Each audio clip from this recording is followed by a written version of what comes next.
You are live. Sweet. Why is the camera taking this view, huh? Can I zoom in?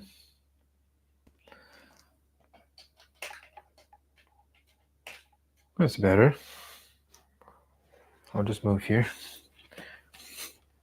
All right, we are live. Today I'm working on family budget. So is this microphone working? Yes. So it's been 4 years since I've done an update with our budget, which is a long time. It's a long time. Things have changed. Especially here in where I am. It's a lot of things have increased in cost significantly. So it's time to do a new budget. Here's my tea. I'm not gonna drink coffee on weekdays anymore because it makes me too high. Tea is better. Tea is good. Tea makes you alert in a more stable way, I think. So I'm sticking with this. I'm staying disciplined. I'm sticking with this. It's good. So I just got off the phone with a conveyancer because we're looking at getting a property around the area. And just to clarify a couple of things, a couple of steps, because it's always confusing for us lay people who don't see the process of convincing every single day. It's super confusing. It's just like accounting. The accountants are so good at it, but we only do it once a year. So you get rusty. Convincing even more so. You do it every decade or something, So it's worth to check in to see how the process works. So he was saying that there's two categories, broad categories. The first one is if you go and make an offer, traditional offer, which is what they used to do. So you like a property, you say, okay, this is what I'm offering, whatever the price is, and then they come back, negotiate with you, and then you'll get a price that you're happy with, and then let's go sign the contract. But these days auctions are super popular.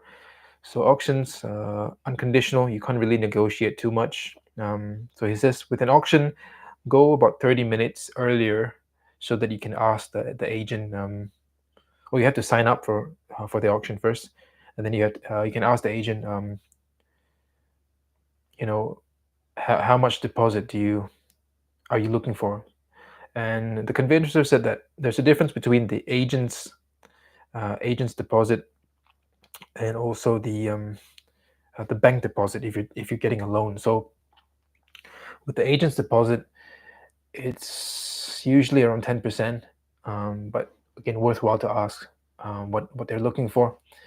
With the bank deposit, that is more to do with the mortgage, with the loan, and usually that's higher. I think if you go above 20%, you get to avoid paying for some kind of insurance thing that the bank passes on to you, because they're taking the risk that you might not be able to pay them, right?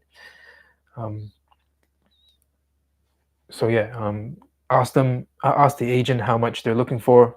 10% is what you would expect. And what else? And also the settlement. So after signing the contract, how much time do you have to get everything in order, to get the mortgage, the loan approved, and then giving the money to the vendor, to the owner, to the seller. So that's what we need to do 30 minutes before. And then you go to the auction, and then if you win the auction, if you're the highest bidder, then let the conveyancer know straight away, hey, I've signed the contract today. Usually the same day, or maybe the next day, you'll go to the bank to get that agent's deposit, the 10% to the agent. And I guess that's where they get their cut of their slice of the pie. And then the settlement, right? Everything's got done. So there's a lot more risks involved People usually don't bother with a building inspector just because there's no time. Perhaps there is a possibility that the vendor, the seller, has done an inspection themselves, just to give, if the house is good, and then they'll have an inspector have a report, and then they'll say, look at this house, it's great, it passed everything that the inspector said, has checked, and that gives more confidence to buyers like myself. So that's the auction. There's another one with offer. So that's a traditional way of doing it. So in this case, you can make an offer if you like the house, and then you say, okay, this amount, and if they're happy with it, they'll give the contract, they'll sign it, and then I'll sign it as well. After that, there'll be a cooling off period. So in where I live, there's two days of cooling off. So meaning that you can change your mind without any reason that needs to be given. So I changed my mind, I'm pulling out of this. I've done that before in the past, because I wasn't happy with the documents that they sent. It showed a lot of defects in the common area. So we've done that before, no issues. So that's the other process, is doing this. Cooling off starts, and then during those 2 days, that's when I let the conveyancer know. They'll be happy to also have a look at the documents to see, okay, if everything's good, we'll go ahead. If it's not good, then they'll let me know, then we can pull out. And that's also the time where we get the building inspector. So it's a really busy 2 days. And we also need to pay a deposit. Okay, so can be anything between 20,000 to 50,000, but the lower the better. So in this case, do we actually pay the deposit within 2 days? There's a lot going on in those 2 days, there's a lot going on. So, and if it doesn't settle, if it's after the cooling off period, it doesn't settle, then you'll lose that deposit. But if you cool off, then I think it's okay. So the deposit should be after the cooling period. Then it should be after cooling off period, pay the deposit, and then you've got the settlement time, which is usually 30 days, negotiable in this case, and that's it. So a lot more steps, but there's a lot of nice little buffers that you can have. So these are two solid ways to do it. I'm just going to summarize these steps here. So get rid of this one. Oh, and he also says that when it comes to buying land, so land, for land, it's the same, because conveyancing is for the land, not for the building. So whether it's auction, you can still buy a piece of land through auction or through an offer, and then when you build the building on top of it, that's more to do with the builder and the mortgage as well. But it's nothing to do with conveyancer, because you own that land. So and this conveyancer charges $990. Was pretty happy with him last time. seemed friendly on the phone. Really nice guy. Although he was laughing when I asked so many questions, he was laughing at me, and then I told him, "Oh, you cheeky fella, you. Why are you laughing at me? Why are you laughing at me? Because I'm asking too many questions." And then he changed his tone. He stopped laughing and he said, "Oh, no, I'm happy to answer questions, because people get confused, yada yada yada." But I'm sure deep inside he was laughing. He was thinking, what a silly fella, asking silly questions. Okay, so for auction, I'm going to summarize this as what do you call that? Inspections / request vendors inspection report. Inspection report. I'll put in bracket if. Very low chance they'll have it, but still worth asking. And then check with broker. Funds are ready. So just double check the amounts that I can actually afford this. Otherwise, you are pretty much not in a good position if you go there and say, and you win the auction. Okay. Then auction day, or 30 minutes before auction. and then it's sign up for. I guess you can ask the questions first. So ask the agent's deposit. Usually it's 10%. I'll put less better. Yeah, less better, because if it's same as the other deposit, if it doesn't go through, if the settlement doesn't go through for some reason in time, you're screwed. Am I allowed to say that word on YouTube? Can I say, like a screwdriver? I don't know. Okay, so 30 minutes before auction, agent's deposit is 10%, less better. Ask about settlement.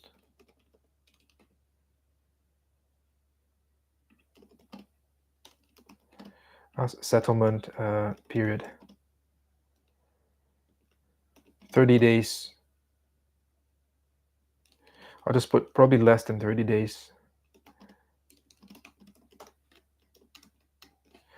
And then deposit, things like that. And then sign up for the auction as well.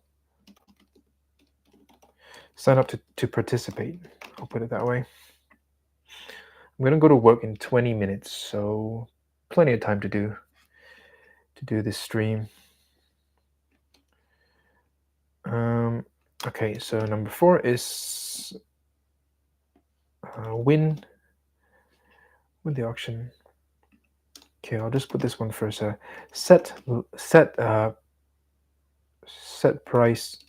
Okay, set limit, because auction, they're gonna start the price for you, so it's just set limit. If it's beyond a limit, just smile and pretend you're rich. But if it's within your limits, then let's play. So win and sign. Win and then sign contract. Sign contract. Same day. Auction day. And then send deposit. And when. So also I'm going to ask them, when do you need to deposit by? If it's something ridiculous, no way, right? Let's see. Can't spell to participate. Okay. When, auction day, and then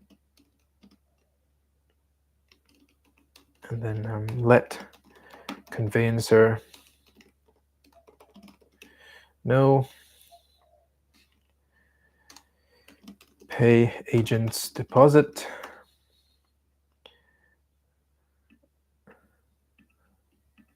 Which is not the bank deposit.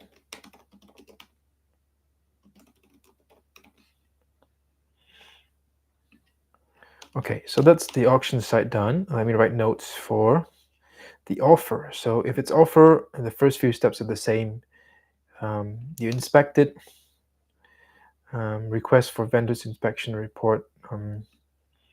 Probably they won't have it. Inspections. Set limit. So again, how much are you, in this case, I guess set starting, set offer, and limit. So basically you want to start with an offer and then have a hard limit where you say, okay, if it's above this amount, it's a no-go.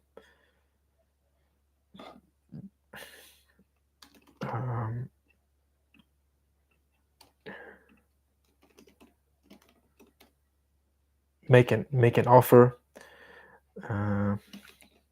If everything goes well, then sign contract.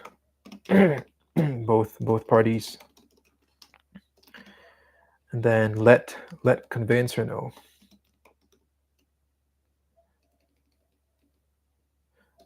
Maybe just put cooling off, 2-day cooling off period. And then within this period, let conveyancer know.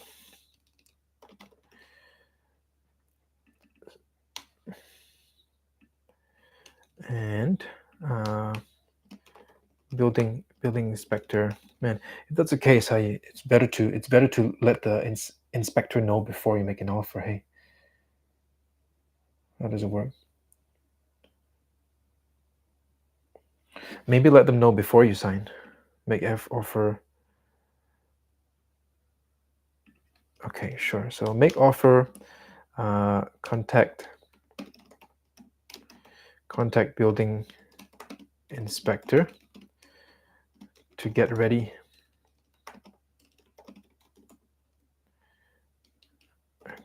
for cooling, and then sign the contract. And cooling off period starts. Let the conveyancer know. Building inspector comes in.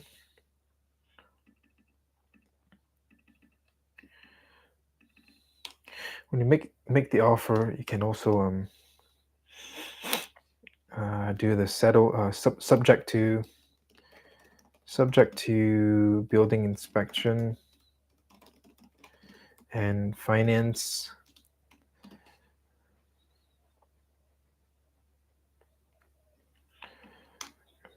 Probably contact the what's his name? Contact the broker to make sure the funds are ready. Check.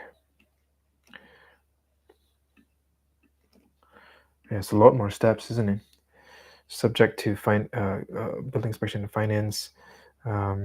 Specify the agent's deposit, and also settlement period. There's a lot to do. Just before you sign, you better get these things in line.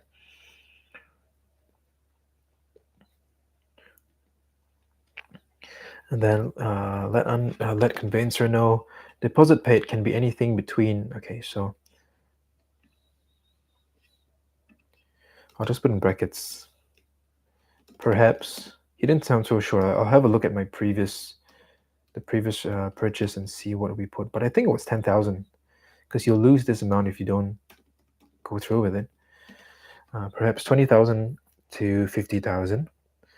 10,000 to 50,000, but lower better.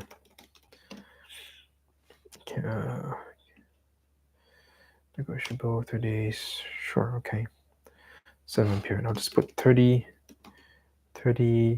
45, 60 days usually. Cool. And then, oops. Yep. So 2-day cooling off period. Let conveyancer know building inspection comes in, and then the last one is settle. Settlement. Cool.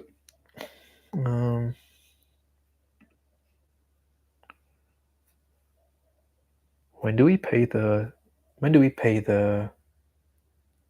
agent's fees again? Anyway,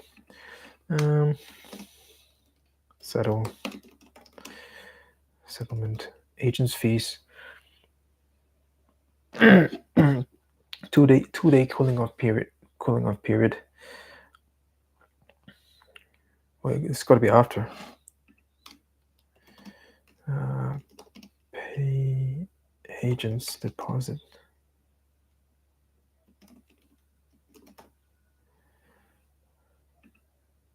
I'll also put pull out if needed.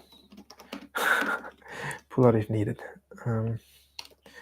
Pay agent's deposit, not bank deposit. Also write a note, agent's deposit will be lost.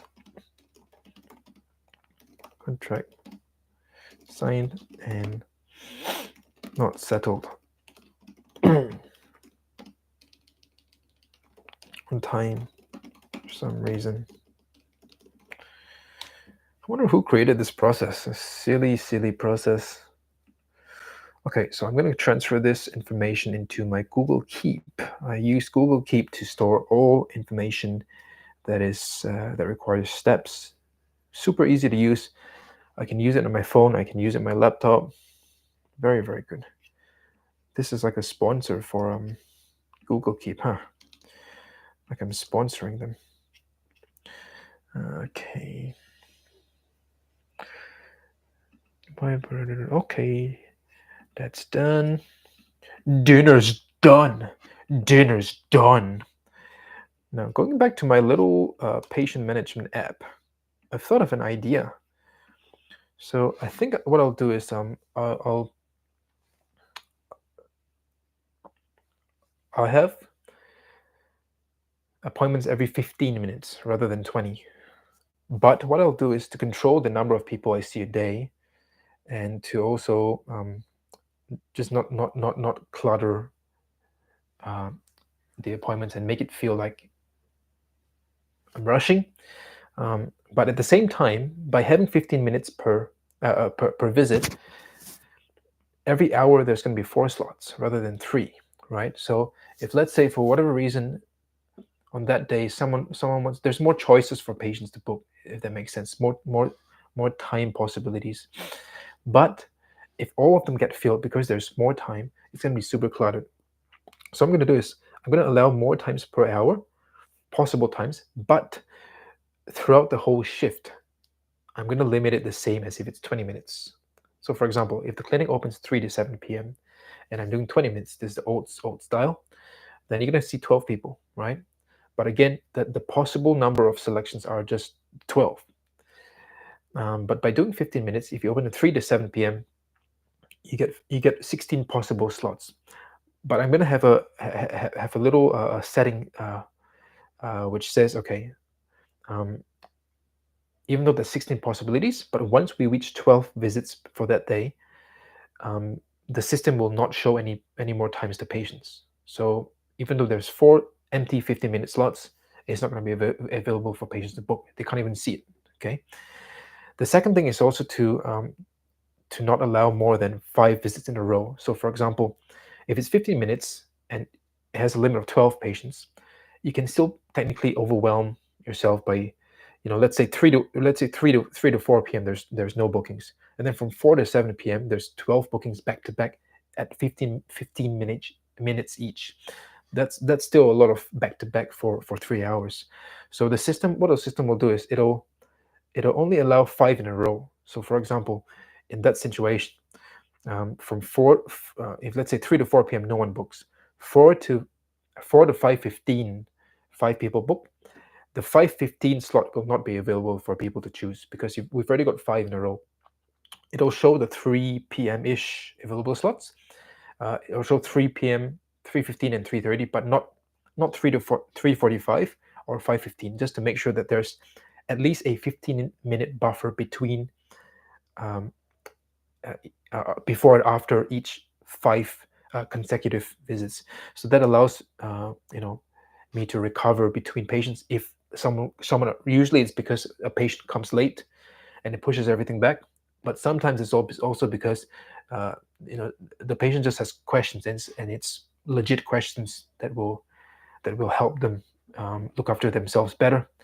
So you don't want to rush those things either. You want to spend the time talking with them. So every 5 visits I think is good. Consecutive visits. Yeah, because if, let's say, there's a two consecutive visits, there's an empty slot, 15-minute slot here, and 3 consecutive visits, it won't allow me to book that one because that'll become a 6 visits together. So 2, 3, that's reasonable. It still allows bookings here. Even if it's after this one, there's another 2. If it's 2, 3, 2, 3, 2, 3, it's still reasonable. It's not too it doesn't make it too empty, I think. Let's have a count. So let's say 3 to 3:30 is something. 3:30 to 3:45 is 1 empty slot. 3:45 to 4:30 are three visits to 4:30, and then 4:30 to 4:45 is an empty slot. 4:45 to 5:15 are 2 visits. 5:15 is an empty slot. 5:30 to 6:15 are 3 visits. 6:15 to 6:30 is an empty slot. 6:30 to 7 are 2 visits. So you've got 4 empty slots. That's perfect. That'll still amount to 2, 3, 2, 3, 2, amount to 12 visits. So it works really well. Yeah. So I'm going to make this little addition to my settings app, just to make things a little more clever. I'm still deciding between setting specific times for new patients or not, or just allow people to book whenever. I have the settings to control that anyway, so I can change that change that anytime, but it seems like doing the 15-minute blocks with certain caps and restrictions that allows more flexibility with the patients, which is good. And it also doesn't make me go lazy, because sometimes with the 20-minute slots, it's very doable these days. It makes you lazy. It makes you feel. It makes you you know, it makes you complacent. You just take your time, too much time with the patient, where it's not necessary, right? You still want to be efficient, but relaxed, not rushed. I think that's the key. So I'm going to add that probably tomorrow, because I don't have time to do that now. Let's go back to budgeting. So I've written a whole bunch of notes here about the budgeting. So I've got to change. I've got to add a few things. So if we do get a property, land tax might play into part. So let's have a look at land tax. Is there a land tax calculator? I think there is. Who is liable for land tax? The last time I calculated land tax 4 years ago, it was $4,000 per year. That's crazy. I don't think that's the case, right? How do we land tax assessment? What is land tax? How is land tax assessed? Okay. Okay, you can use our calculator to estimate land tax. Okay, let's do that. Before you start, you will need to know the total value of all the taxable land. Total value, okay. Land tax is calculated on the site value, which you can locate your last land tax invoice assessment. Okay, sure. Site values may change from year to year, yes. As of 30th of June every financial year. Plus, only enter the number. Wait, I just want to check if is it 2 p.m. now? Time now. Sure. So I've got to leave for work in two minutes. Gotta stay disciplined. Okay, so if you own a single taxable property, if you only own one taxable property, excluding exempt land, for example, the home that you live in, so the home that you live in is exempt from the tax, from land tax, please enter the site value of the property in the single holding value option and select calculate. Okay. Own multiple taxable properties. If you own multiple properties, please enter the total taxable site value of the properties in the multiple holding value. Okay. You would enter 900,000 into this site is outdated. $200,000 for a property. What is this? 1990? 1990? 1993?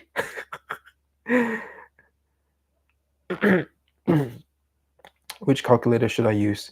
There are two calculators you can use. Is the property held in a trust? No. So go use the land tax calculator. Okay, sure. So let's go to the little calculator here. Where's the calculator? Where's my little calculator? There is no calculator. Oh, here it is. For non-trust. Okay, sure.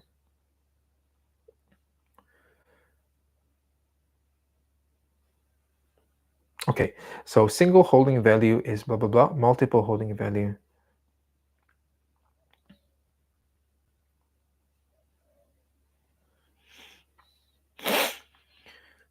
So it's tax exempt if you... Oh man, this is where ChatGPT comes in handy, man. Hi, Chat. Can you help me? Okay, I've got to go to work, guys. Okay. Gotta go to work, so I've got to end this. Pink Mushroom Home, we are out.